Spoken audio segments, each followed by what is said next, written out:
చదువుకోవలసిన కాలంలో చదువుకున్న పిల్లలు ఉంటారు. విశాఖపట్నంలో సుబ్బారావు గారని ఒక మెరైన్ ఇంజనీర్ ఉన్నాడు. ఆయన సముద్రంలో 8 నెలలు ఓడలో వెళ్ళిపోతాడు. ఆయనకు ఒక కొడుకు, ఒక కూతురు. నేను ఒకసారి విశాఖపట్నంలో ఉపన్యాసాలు చెప్పడానికి వెళ్ళి ఏదో పెద్దగా ఎక్కడ చూసినా అందరూ టీవీలు చూస్తున్నారు. డ్రైవర్ని అడిగాను, ఏమిటో అందరు అలా టీవీలు చూస్తున్నారు షాపుల ముందు నిలబడని. ఏదో చాలా ముఖ్యమైన క్రికెట్ మ్యాచ్ అవుతోందండి అన్నాడు.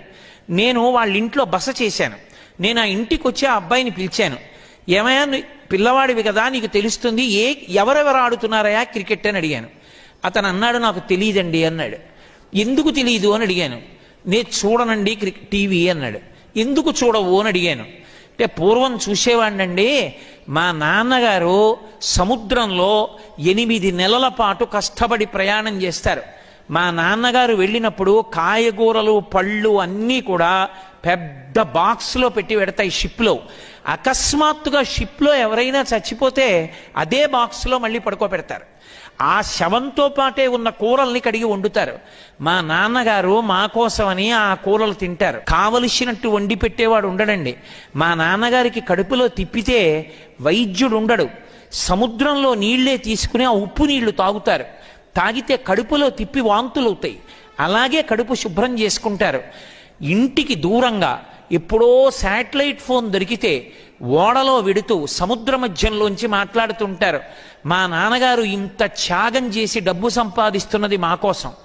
అటువంటి మా నాన్నగారు నన్ను ఒకటి అడిగారు, ఒరే నువ్వు ఐఐటిలో చదువుతుండగా నాకు చూడాలనుందరా అని అడిగారు. అంత కష్టపడిన మా నాన్నగారు సంతోషించేటట్టు నేను ఐఐటిలో సీట్ రావాలని, ఆ సీట్ వచ్చే వరకు టీవీ చూడనని శపథం చేశానండి, అందుకు టీవీ చూడనన్నాడు. నేను 2 సంవత్సరాలు ఇంటర్మీడియట్ అయిపోయిన తర్వాత కనుక్కున్నాను ఆ అబ్బాయికి ఏమైంది అని.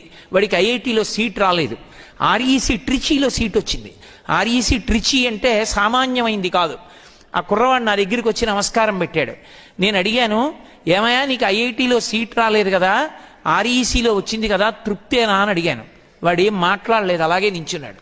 మళ్ళీ అడిగాను, నీకు తృప్తేనా అని. వాడి కళ్ళంబట నీటి బొట్లు పడ్డాయి. ఏమయ్యా ఐఐటి రాలేదని బెంగపెట్టుకున్నావా అన్నాను. మా నాన్నగారు కోరిన కోరిక తీర్చలేకపోయానని బాధపడుతున్నానండి అన్నాడు. గురువుగారు ఈ సంవత్సరం ఆర్ఈసీలో చదువుకుంటూ మళ్ళీ కష్టపడి ఐఐటీలో సీట్ తెచ్చుకుంటానండి అన్నాడు. ఆ పై సంవత్సరం నేను మర్చిపోయాను.